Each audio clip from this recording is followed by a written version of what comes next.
to go ahead and just welcome everyone who's joined us.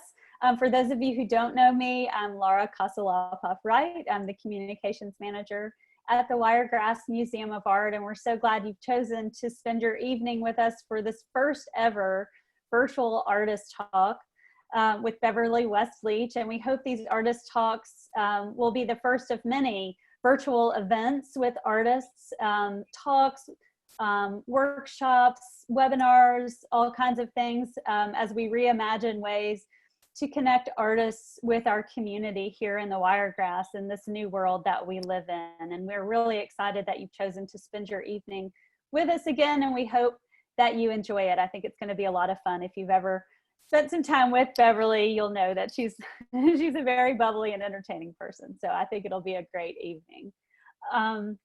So I'm going to do a quick introduction of Bev.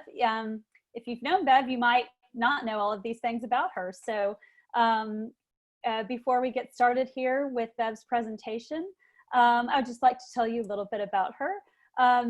Bev has been a professional artist for over 30 years, working in various mediums and materials. Before relocating to Ozark, Alabama in 2007 with her husband, Ed, they lived in Baltimore, Maryland, where Bev worked as a graphic designer. And we sure are glad, of course, that she and Ed chose to relocate to Alabama because she quickly became a vital member of our Wiregrass Museum of Art community. And so we're very grateful that she found us and that we found her in that way.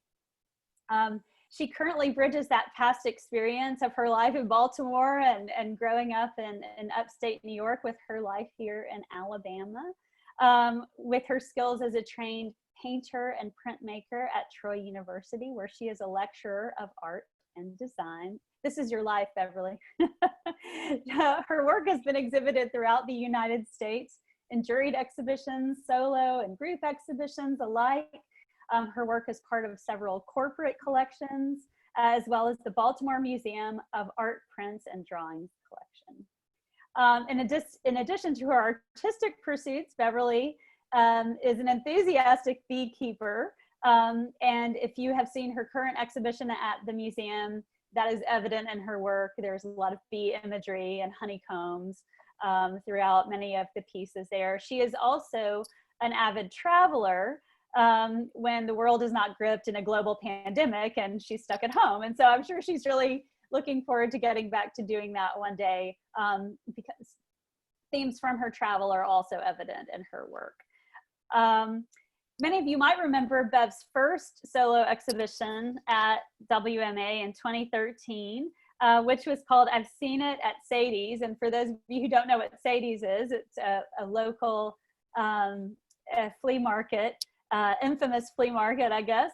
A very interesting place to visit. Her current exhibition, Telling on Myself, Recent Works by Beverly West Leach, is open and has been extended through the end of the year. And we invite everyone watching this evening, if you've not done so already, to download our WMA Museum app, which has additional content about Beverly's exhibition. You can hear her speaking about many of the pieces. And if you come to the museum now that we are open, again, wearing a mask and maintaining 6 feet of distance between you and the next museum guest, you can use that app to have in-gallery content delivered directly to your phone, which will just enrich your experience in the exhibition. So before I let Bev start, there will be a question and answer session at the end, so you can submit your questions in the Q&A box down there at the bottom of your screen or in the chat box, and Bev and I will do our best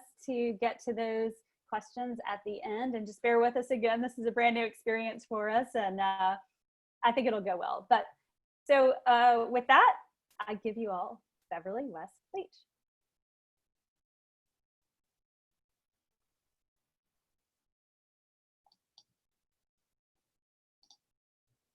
Whoops. There we go. Thank you, Laura, and a big thanks to the Wiregrass Museum of Art for its support of artists in the community, especially during this pandemic time we find ourselves in. Thank you all who've tuned in and are interested in my work. I appreciate that and your support of WMA. In my talk tonight, I want to present to you a few of the pieces that are currently on exhibit and tell you the stories about them, as well as explaining the process behind making some of the work. This is my studio wall, one of the walls in my studio.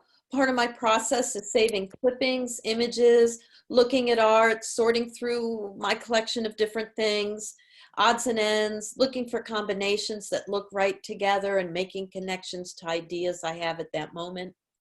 This wall is kind of like a giant analog Pinterest. It's a place to keep ideas and things I don't want to lose.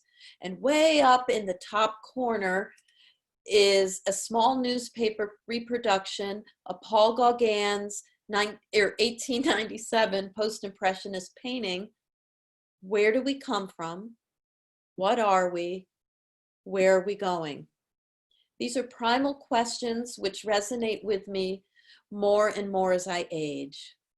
The theme of my talk tonight focuses on these questions and generations, connections through the passing of time. My telling on myself to you, a bit of my history, process, and thinking as an artist. This piece is titled Grandmother's Dust.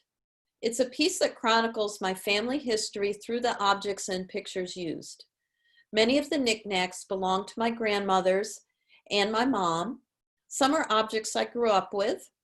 Some I purchased at Sadie's Flea Market, just south of the Peanut Festival in Dothan, and various thrift stores. Over time, I had collected the knickknacks, which had to have a particular look.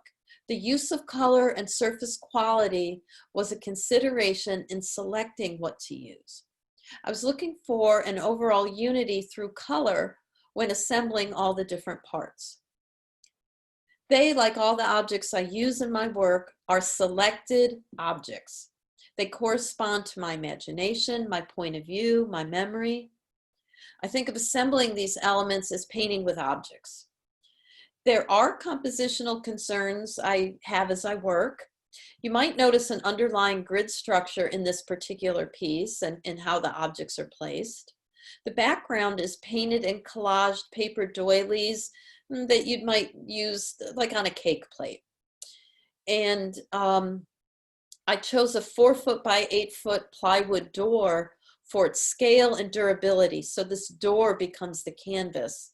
And over time, the thickness of this door, it tends to be very stable and doesn't warp. I used a digital picture frame. You'll see right about here. I think you can see me pointing that out.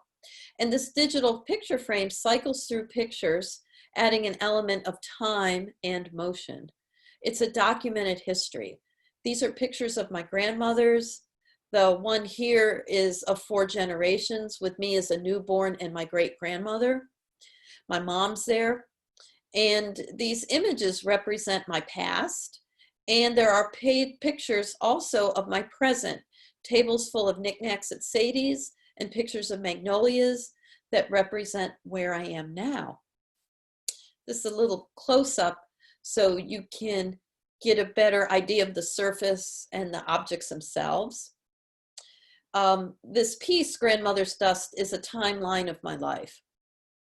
The process to making this piece took several years on and off. I reworked my approach and experimented with various adhesives and arrangements of objects as I searched for more objects. I finished it in 2016 with a slight modification. In 2020, a unicorn needed surgery. During the time I worked on this, both of my parents had passed and I had to clear out their home. I brought back many things from Honey I Falls, New York, where I grew up. I brought them back here to Ozark and began making new pieces out of the old pieces of my childhood. And one of those pieces is this, and I titled it Little Gems. I like to recycle using found objects. In this case, a framed mirror that was part of a dresser that was my grandmother's. The gems are these little plastic they're little plastic dolls that you would put in a king cake, like at Mardi Gras. They can be used at a baby shower. And I paint them gold or silver. I put butterfly wings on them. Butterfly wings can symbolize transformation. Perhaps in this case, little gems that will grow into adulthood. I made this piece with our granddaughter, Lyra, in mind, and thinking of this ongoing cycle of life. Collage flowers and fruit are symbolic of the potential of new life. Perhaps there's a sense of innocence in this piece. There's a close-up on the right that shows how I incorporated a quote that reflects into the mirror. So when a viewer approaches the piece, they see their own reflection, but then they can actually read this quote from Gahil Gibran's book, The Prophet, which was very popular when I was in high school. And it's a book that has shaped my thinking. And that quote reads, "Your children are not your children. They are the sons and daughters of life's longing for itself." There's more to the quote. "They come through you, but not from you. And through you, they are with you. Yet they belong not to you." So this kind of conundrum a parent's in, we think of our kids as they belong to us, but really, you raise them and they go out into the world. I've been incorporating mirrors into some of my pieces. It's challenging because the mirrors pick up everything. Like here in this image, you can see the tile from the floor in the museum. But the viewer's reflection becomes part of the piece. So these works are always literally reflecting its environment, and the person viewing it is reflected back. Upon closer look, there is the reward, an added treat for the viewer of that quote. This piece and the next few pieces are posing the question reflected back in that Gauguin painting that's part of that title, and where do we come from? It all begins with our parents. I'll start with my mom. She and my dad both grew up in Nanticoke, Pennsylvania. Both of my grandfathers were coal miners. My mom was literally a coal miner's daughter. She did not go to college, and she worked in factories her whole life. She liked to go out on a Friday night to a fish fry. She collected music boxes. She loved the movies Gone with the Wind and The Wizard of Oz. She liked to go bowling and was on many bowling leagues. She had a heart attack in a bowling alley. So the elements in this mixed media collage is telling that story. You see in the bottom left, Scarlet is part of this, one of the many music boxes I had given my mom because she loved that movie. You know, my mom is a product of the time and circumstances she was brought up in, like we all are. And we're going to come back to Scarlett O'Hara and Gone with the Wind in a moment. I started this piece in 2016 and finished it in 2018. This is an overview of how it's displayed at the museum. So the display cases at the museum became my new canvases of sorts for these pieces on exhibit. So it wasn't just putting the piece in the case, it's now adding to the case and creating an environment, another collage ensemble when I installed it. So the background image is a photograph I had taken. And, you know, I'm sure all of you have done this. You move your phone and you get this blurry image. So I do this series of images accidentally on purpose, iPhone mistakes. And by keeping the camera in motion, you can create something that looks almost like an abstract expressionist painting. So I've used some of these backdrops in some of the cases to tie all the components together within the case. The bowling pins I made specifically for the case for this exhibition. And the bowling pins add visual interest to the case. You know, they tell this underlying story, my mom having had a heart attack in a bowling alley, and these butterflies can represent transformation into a next life. And the bodies of the butterflies you might not see very well on your screen, but I replaced on the cutout, little collaged bowling pins and little gems. Other cases use photography, and I'll show you some other cases that are on display in the museum as well in a moment. So this is about my mom. This one is about my dad. It's titled Remembering Dad. After my dad married my mom, he moved her to Rochester, New York, because he answered an ad to become a tradesman. He was a painter, a construction painter. He was in the Merchant Marines at the age of 16 and only completed the 8th grade. Learning his trade and moving was his ticket to improving his generational circumstances. He liked to hunt. I'm the first on both sides of my family to go to college and complete a master's degree. My folks did not know what art was, but they liked that I went off to art school in Columbus, Ohio. I owe that to my high school teachers for their support and encouragement. And of course, my parents, who always said they were proud of me, even when they didn't understand what I was doing.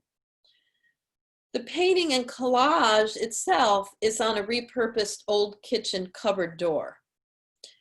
The photo used in the piece, which you can see a close-up on the right, is of me and the next door neighbor girl standing next to the dead deer that my dad had shot that season, hanging in our garage. I used the rack on that exact same deer in this piece, and I made it as a remembrance of my dad. To me, it's kind of humorous. I don't know why I think this photo is funny. I mean, it's just of my parents' generation. Here, kids get in the garage, stand there next to this dead deer, and then we're touching the dead deer. Just crazy.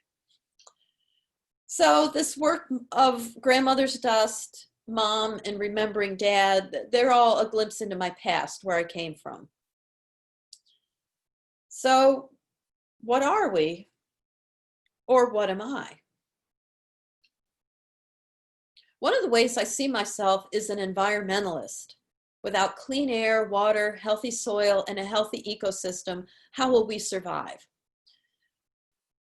That is what this piece is about. The messaging is very clear, with the direct title of the book, Silent Spring, in big block letters, and the Albert Schweitzer quote that opens the book, Silent Spring, sums up my thoughts as well. We have lost the capacity to foresee and forestall. We will end by destroying the earth. I really hope that's not the case. The process to making this piece, which I titled Altarpiece to Rachel, as in Rachel Carson, the author of the book Silent Spring, and Mrs. Barnes, I'll explain to you who she is in a moment. But the process to making this altarpiece is very similar to how I approach Grandmother's Dust. There's a layering of collaged elements, which are actually pages taken from the book Silent Spring, layers of paint. Again, the knickknacks, the three-dimensional objects, become collaged elements. And there's little picture frames that are pictures of Midland City up here in the left-hand corner. And these are pictures of Honey Eye Falls, where I grew up. I worked on this piece on and off over time.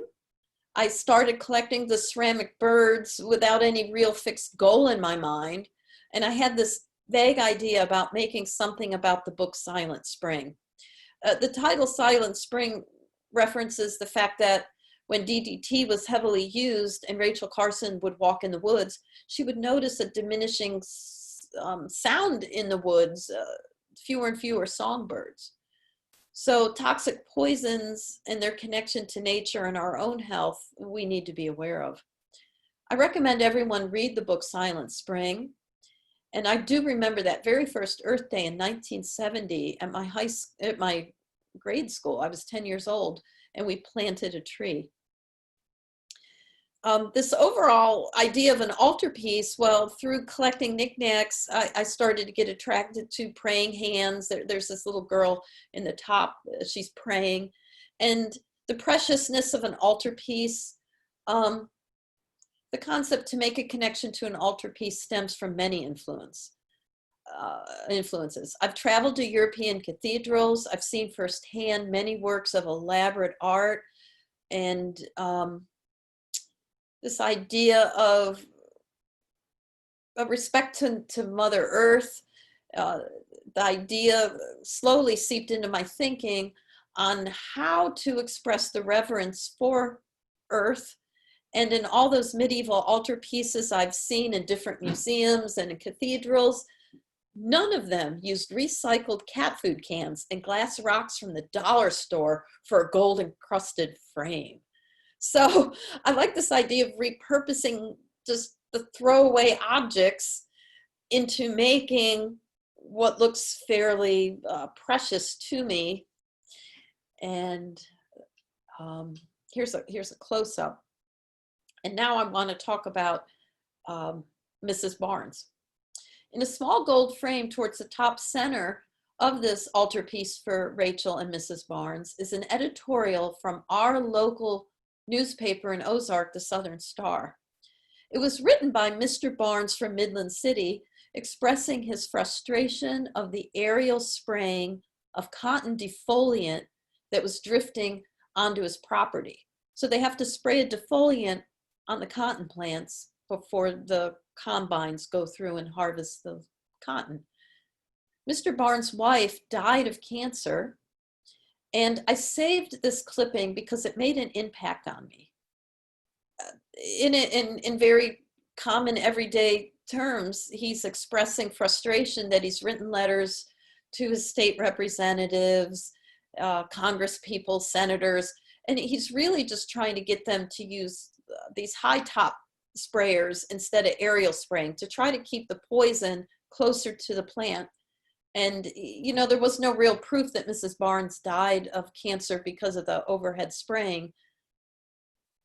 At least from a legalese point of view, that's what corporations want one to believe. But common sense, we shouldn't poison ourselves. But as I worked on this piece, I felt I needed to incorporate his letter and include Mrs. Barnes with Rachel Carson as my inspiration. So I should say all political points of view are my own. They do not represent the Wiregrass Museum of Art or Troy University. I'm a beekeeper, as Laura had mentioned. And when tending to my honeybees, I marvel at how magical their life cycle is. They metamorphosize right there in the hive. The world of these tiny winged insects, their purpose of making comb and producing honey is fascinating, as well as how important they are in our ecosystem. Often I'm upset by the carelessness of how some humans regard Mother Earth. We need to be good stewards for future generations. We are forever connected generation to generation. We are all part of the all. So what is this piece about? I installed a mirror to fill the case, as well as to emphasize to the viewer how they're part of this, how we indeed are all connected with everything. These two pictures are showing you process. You know, we are all part of the all in the making. Often I'm asked, well, how did you make this? Well, each piece becomes a new puzzle. It's a problem I'm trying to solve in the process. I don't always know how I'm going to make something. And each piece, as I complete it, the whole process varies. I found this plastic figure, which is a child's anatomy figure, and it was perfect to transform into my human bee. I liked how the plastic all came apart, and I could hollow out this cavity, and I could put my own beeswax in there. And this wooden box platform, I found it at Sadie's, where I found a lot of things. I thought it was a good mini altar for the figure. And then lots of noodling around through painting, collaging, gluing, trying different approaches until it looks right. So the process over time and experimentation I embrace. And believe me, there are a lot of accidents that just don't turn out, that end up in the garbage can.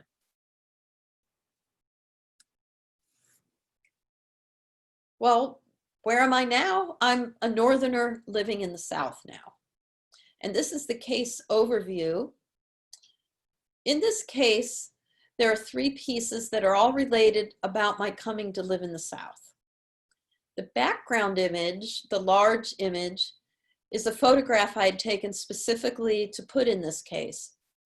This perfect clear cerulean blue sky over the cotton field that's ready for harvest, the earth this warm chocolate brown. These colors are just pleasing to me. And I took it to tie together these three kind of difficult pieces conceptually. And I'll just dive in and explain them to you. So the three pieces are connected through my background photography. And the piece on the left is called Southern Belle. When I made this and its sister piece in the summer of 2018, I had no idea what would be happening now in June of 2020. You know, presently we can condemn Gone with the Wind for its obvious flaws when it comes to issues like slavery and the demeaning way it depicts African Americans. Many people of my mother's generation accepted a whitewashed, romanticized view of the antebellum South. But our current generation cannot and should not accept that. The zeitgeist of how we look back at history is changing just in a matter of weeks. I've been to Appomattox, Antietam, Gettysburg, Harper's Ferry, these significant sites of the Civil War. And now living in the South, I feel that through art making, at least of these three pieces, I'm processing generations worth of social issues in three small works. I'm repurposing the music boxes I'd given my mother in the first place because of her love of the movie. By juxtaposing various elements together, I'm creating a new way for the viewer to think about this movie. The central figure in this piece, Southern Belle, is an actual ceramic bell. So the woman is the handle of the bell. It's an antebellum figure as a Southern belle.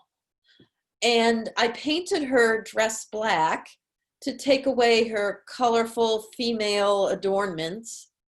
And the bell itself, I collaged images of posters from from the Civil War and the Jim Crow era. These are posters promoting the sale of slaves or return of runaway slaves. It's just a very difficult history we're all facing together as a nation, as a world globally. And the elements in this, the bottom wooden box was actually a wooden cigar box that said King Cotton. That was the name of the cigars, King Cotton. I thought, that's bizarre. And then it has a black man picking cotton. Anyway, when I saw the box, I had to buy it because everything about it just screamed at me wrong. And I wanted to do something right with it. And there's like a bale of cotton she's standing on. There's slave ships, there's the soldiers. And then the Southern Belle ceramic piece itself is on a music box from the Franklin Mint that's of Tara. So there's these stacked objects within this plastic case and mirrors so the viewer would see themselves in the piece. And the companion piece I called Scarlet. And the central element that you see in the middle of the case is the music box without any added ceramics. And it's of Rhett Butler carrying Scarlet up that red carpeted grand staircase in this romance, which was not so romantic. But all this was cherished by my mom. She just thought this was the greatest. But I'm a feminist. I'm sorry.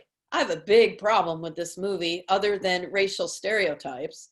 But another problem with the movie is marital rape. I mean, I'm not going to go off on a tangent, but it's easy to research. And I've read a biography about Margaret Mitchell and an article by a law student writing about Margaret Mitchell's life. So basically, Margaret Mitchell was abused by her first husband, but her life ended up with a happy ending.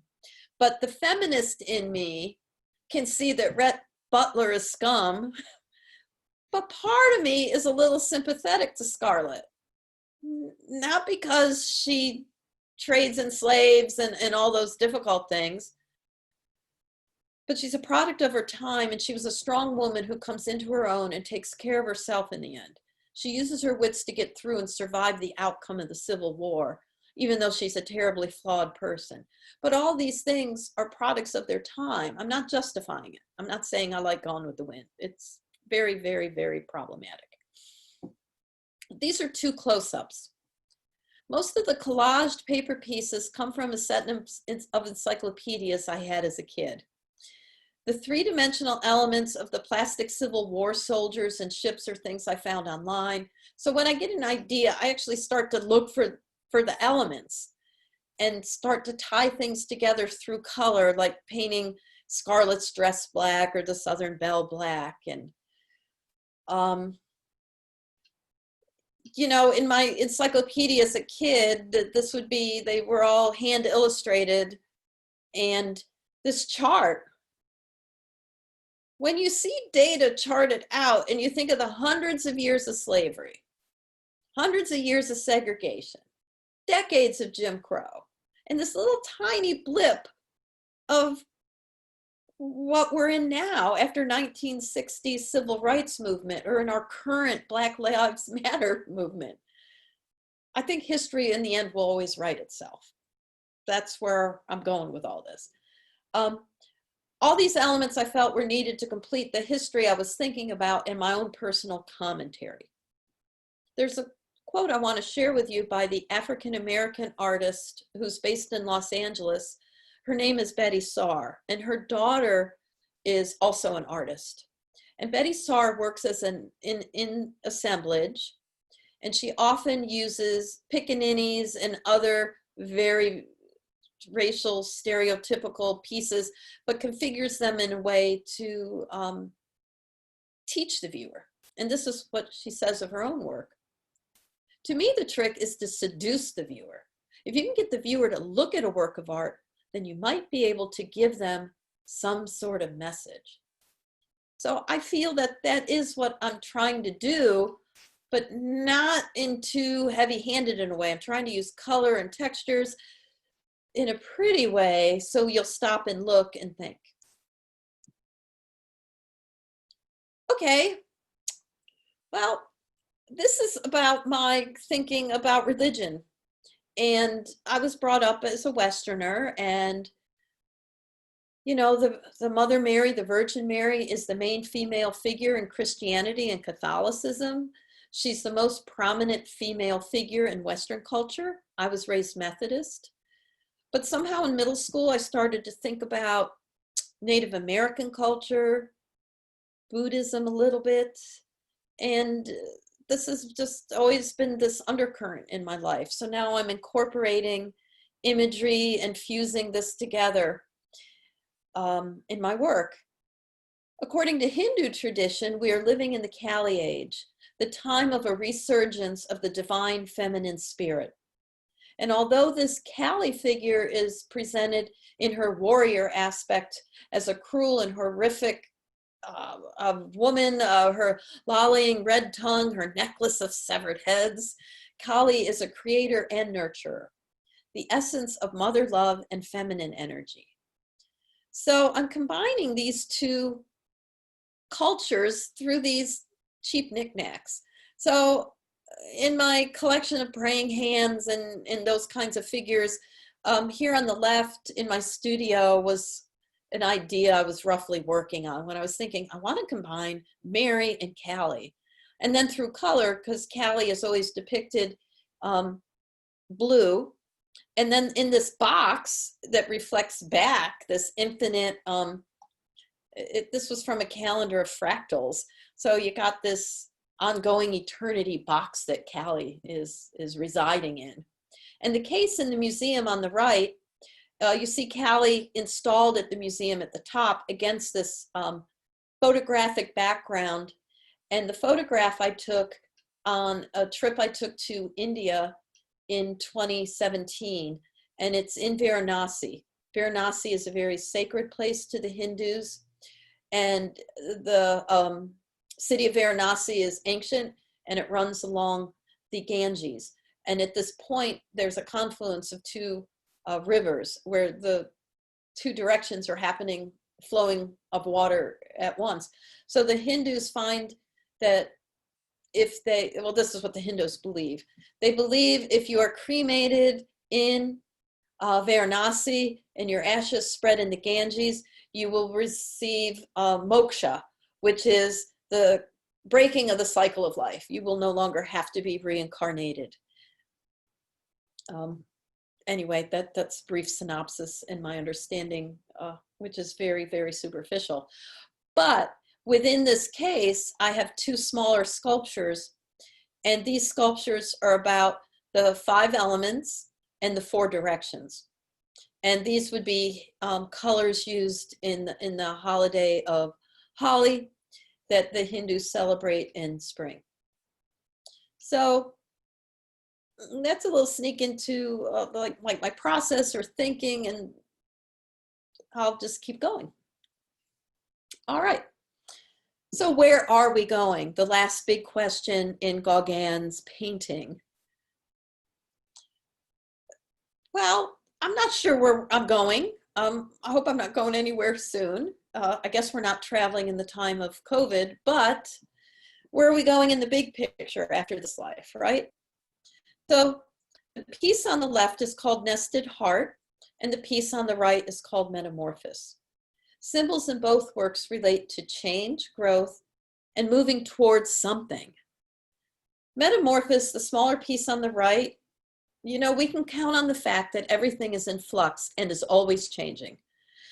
The juxtaposition of cultural and religious symbols is part of what I'm doing in these pieces.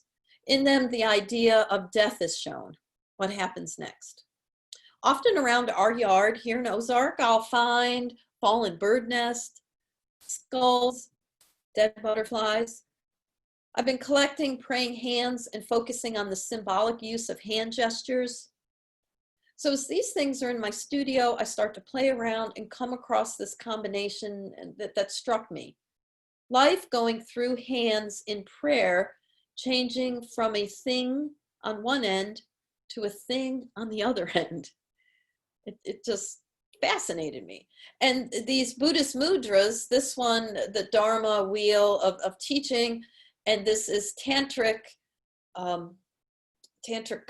sorry, I can't get to that idea now, sorry. Tantric, like mastering, I'll leave it at that. Nested Heart, the larger piece on the left, reiterates these teaching hands. You know, as an educator teaching, in Buddhism, it's teaching the Dharma. The main element is an actual bird's nest in this piece on the left. I spray painted it gold, and at the base of the piece here is the Heart Sutra. It wraps that base. Of all the Tibetan Buddhist texts, the Heart Sutra is the one most well known and often recited. It's believed to offer pure wisdom. So we have Buddhist hand mudras, Buddhist text. This is Om Mani Padme Om. But then you have the Christian Bible, Christian cross, praying hands, and this hand symbol is in many different cultures. And then what I really appealed to me is the empty space between the hands and what goes through the hands.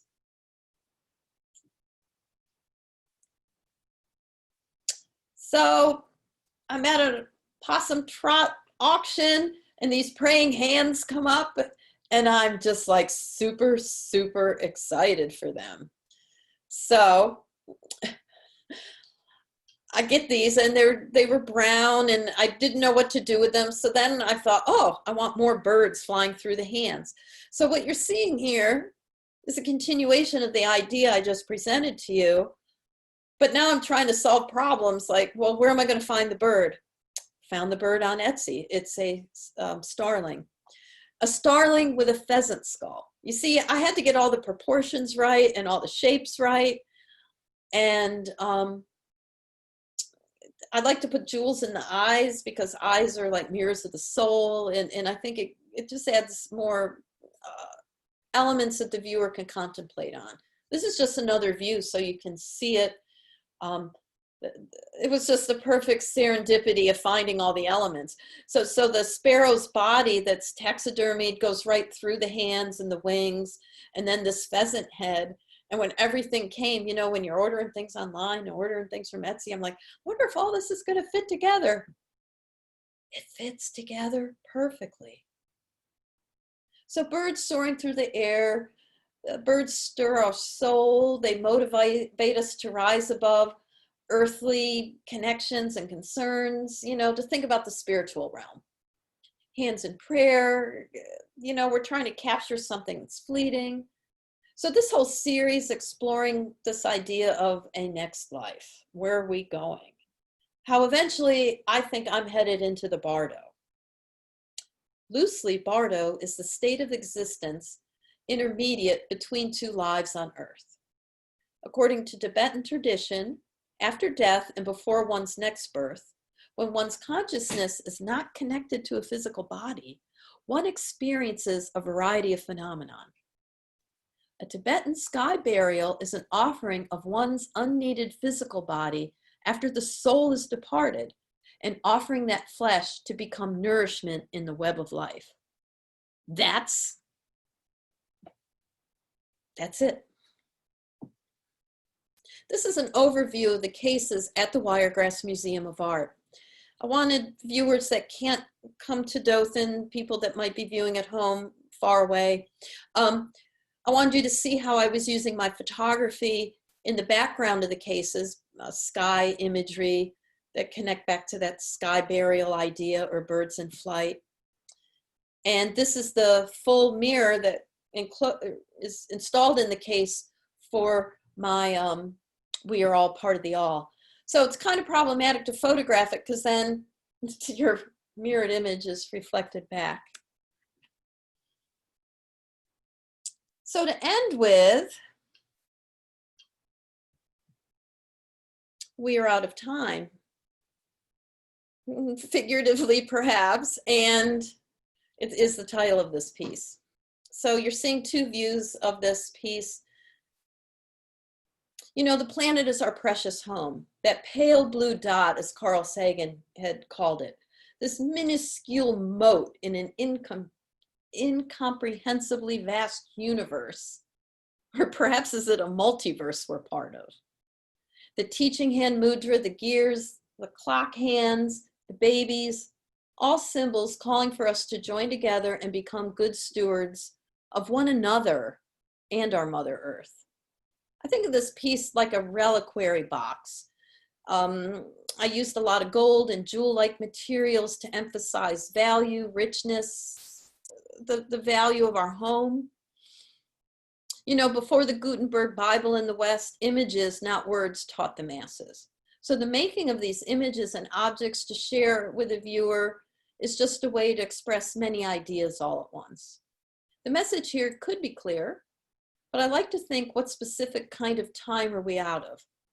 Is it a physical existence? A spiritual one, an ever-changing one, a political one, a societal one? You know, where do we fit in? For me, it's not important to have an answer to those big questions. Where do we come from? What are we? Where are we going? What's really important for me is the here and now and being in the moment of the process of being an artist, and just making things is what counts. So thank you for your time. I'm going to stop sharing my screen and do a Q&A, and thanks. Am I back to normal, Laura? Did that work? I think so. Oh yeah, I can hear you. You can hear me? Yep. Yep. I think it looks like Great. we have a little notification down in our chat box. Maybe. Oh, it was Dana saying yes. Does anyone have any questions right now for Bev? Or just comments? You just want to hang out and talk because we've been in isolation? That would also be great. I know it's great just to see other people's faces for people who are working from home. So any questions for Bev? Robin Johnson saying great job. You're welcome, Barbara. Nobody's mad at me for talking about Gone with the Wind. I felt like that was so hard in this climate. It just, we're products of, I don't fault my mom for liking it. I'm excited about how we're progressing globally. It's sad, but exciting at the same time, if change can truly last. And Bev, I don't know if you can see this question that was left in the Q&A section, but LG Stylo 5 says, what are your plans for a next show? I'm in a few, I enter a lot of art competitions where you just send off one piece at a time. I have a piece right now in Walnut Creek, California. It's called Birds, Nature, and something else. I forgot what it's called. But slowly, as things, hi, Kat. So what are my plans? I got some ideas of things I'm making. And I don't know, wherever I can get a show. That sounds crazy to say, but we'll just take it a day at a time and figure it out. My piece, Mother Nature, I didn't show it as part of this talk, but it's at the museum. I'm working on a body of pieces that are like that. They're not as social political. They're more pretty. I'll leave it at that. Can you see the second question from Tara? Here. I'm going to open it. Hi, Tara. So good to see you. Oh, my mail art idea. She is on it. Okay. What I did earlier in the pandemic, I don't know what to call it. Earlier, as my classes wrapped up, I did a mail art project. And what I did, I saw lots of other artists doing this, and I saw other online.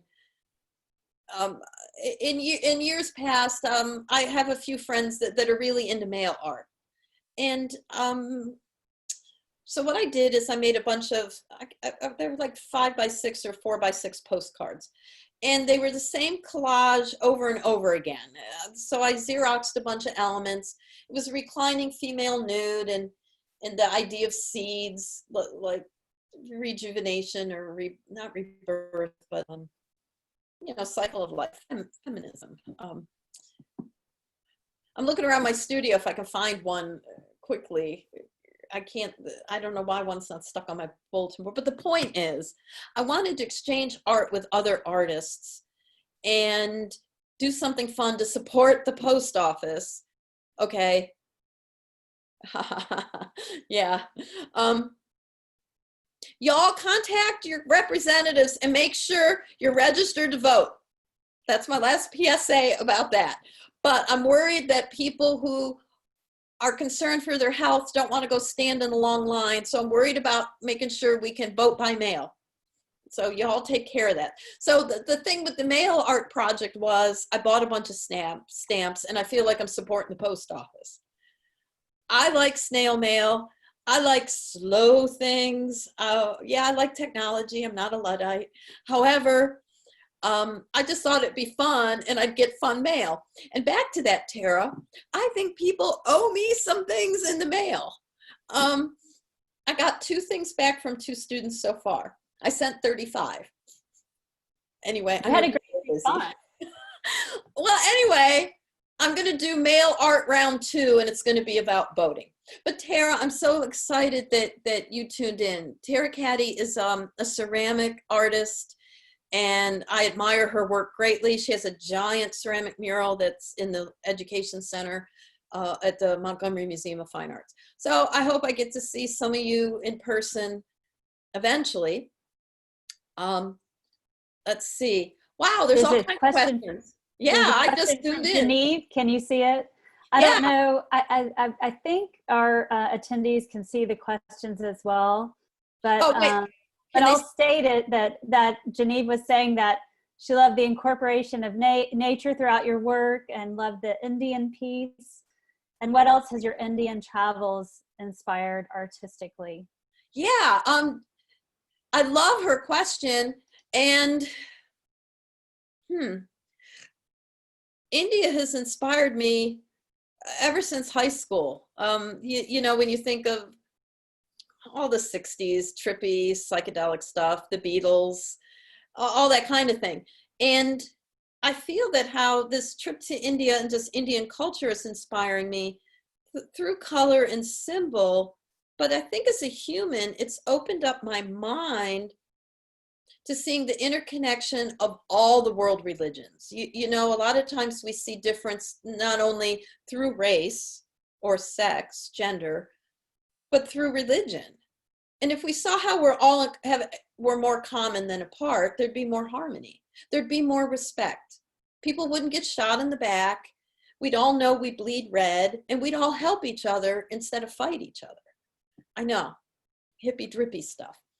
I have things I've collected when I went to India that are patterns and fabrics, and they're things that'll make their way into other art pieces. A lot of times when I'm working with all these different elements, I'm trying to figure out, well, what does it mean? And sometimes I don't think, I'm just putting things together. So it's a whole process.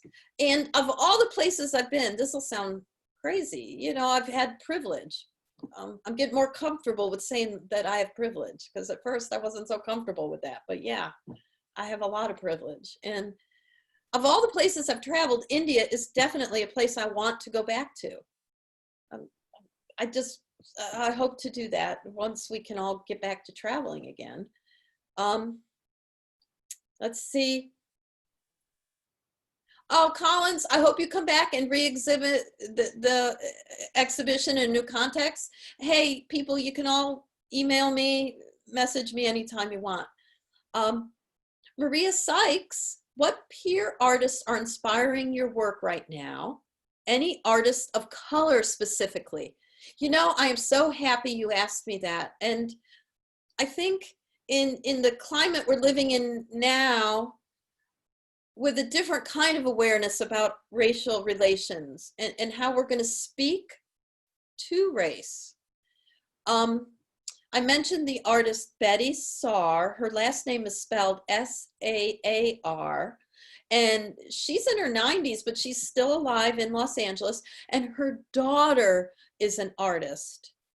Faith Ringgold is another artist, a woman of color who still works to, I got to look up Faith Ringgold. I'm pretty sure she's still alive today. Sorry. But a story I want to share with Maria specifically is my students at Troy inspire me.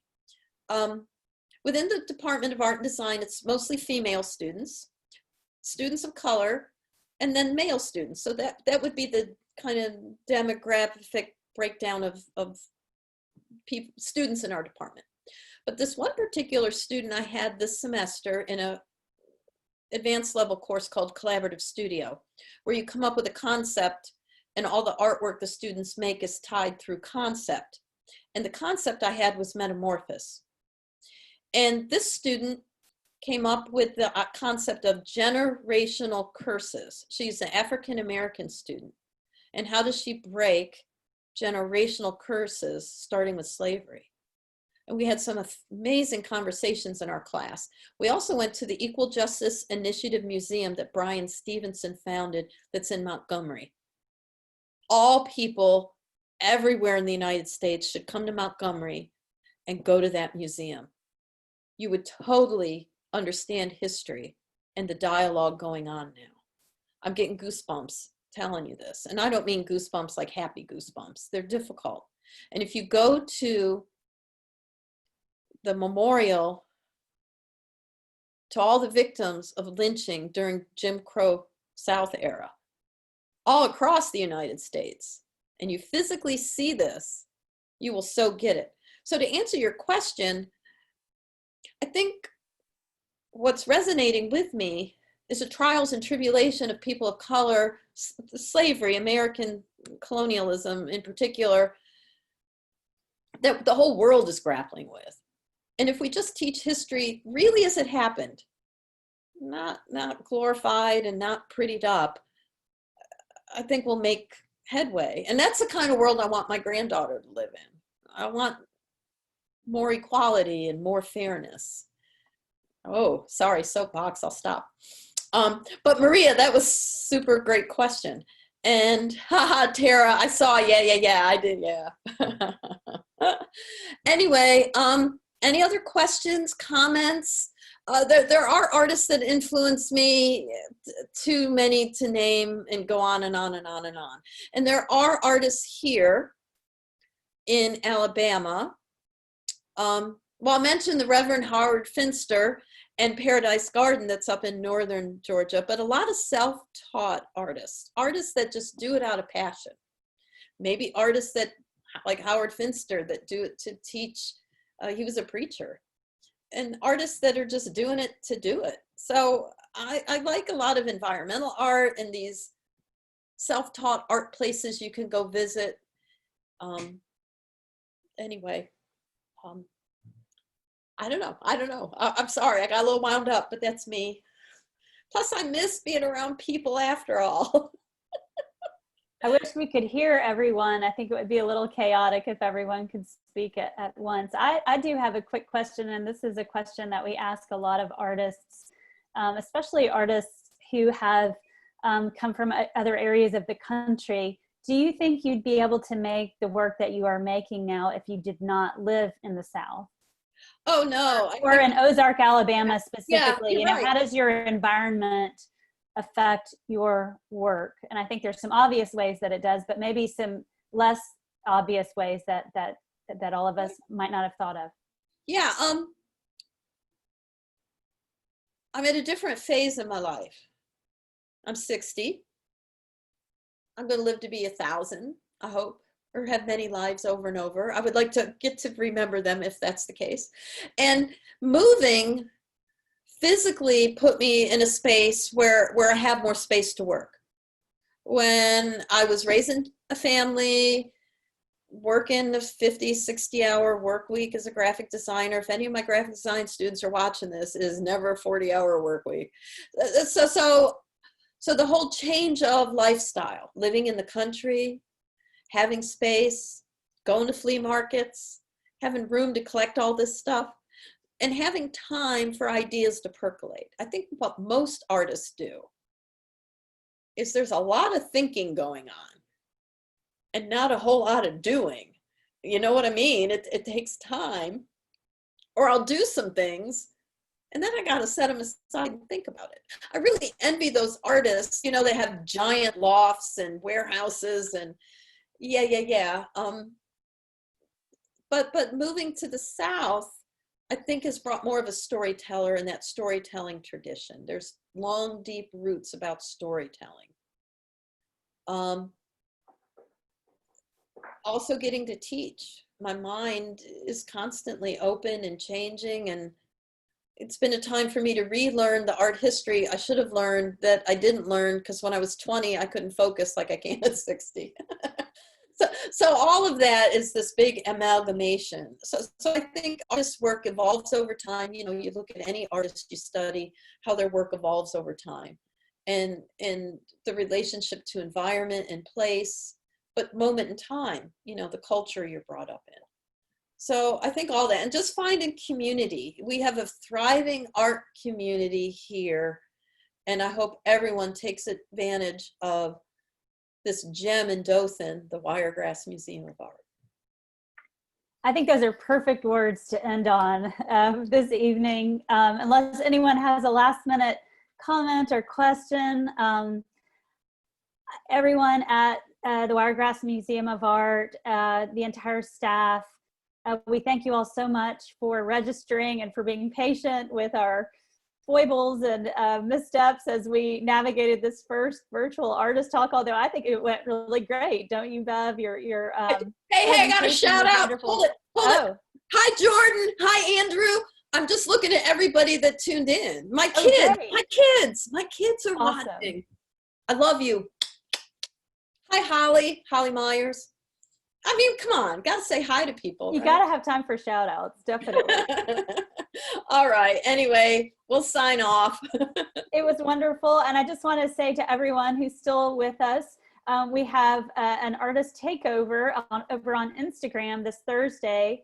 Lara Lucia Sanz Giraldo will be taking over our Instagram account on Thursday, so tune in. Her work will be part of Path of Entry, which was supposed to have opened this year, but it has been postponed until next year. And please stay tuned, stay connected with us through our email lists, through social media, to learn more about upcoming virtual artist talks and workshops. We plan to be offering more, and to make all of this more accessible to you, even as the museum is open again. I think we've all discovered ways to reconnect and connect with people during this time.